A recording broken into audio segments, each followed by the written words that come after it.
Mr. Steven and his family, they were one of our loyal clients for a very long time, and they were very nice people. A young man was robbing the smoke shop. Our hero stormed out and tackled him on the ground because he has a gun. I was giving a service with one of my clients as well, and he come out there and help him grab the gun as well. We know that we are safe because there is somebody like Mr. Steven actually not thinking any consequences, trying to help someone in need. He's the one that, when common sense is needed in the room, you want to have him at the table. That's the best way I could describe him. That act that happened that day, it doesn't shock me that of what he did.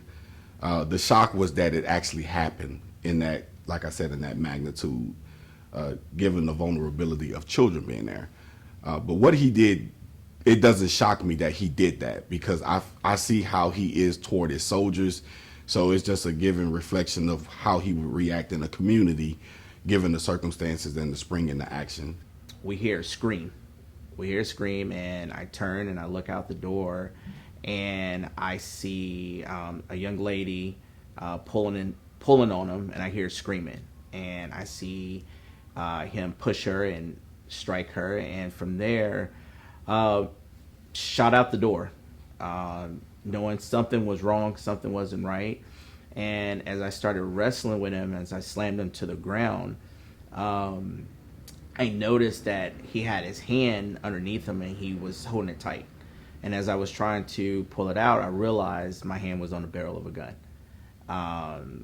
Once I saw that, I could feel him trying to pull the trigger as I was holding the barrel, but I had it back just enough that it wouldn't go off. So as we're wrestling on the ground, he's saying, let me go, let me go. I'm still wrestling to get the weapon from him as we're fighting on the ground. I finally was able to get it loose from him, secure, and slide out to another gentleman that was here and to get his other hand and hold him down until the police was able to come. It was just crazy, and then I tried to call the police, and then I was like, hey Siri, call 911. It was like calling animal shelter. I was like, this what? And then I had to hang up really quick, and I was like, calling 911. His mindset could be that I'm going to harm everybody in here. I'm going to harm somebody in there. And that is something that I couldn't allow happen. Or if worse, if he pulls the trigger, if it misses me, it could hit an innocent kid or dad that's inside of here. So at that moment, it was, I need to be the final stop.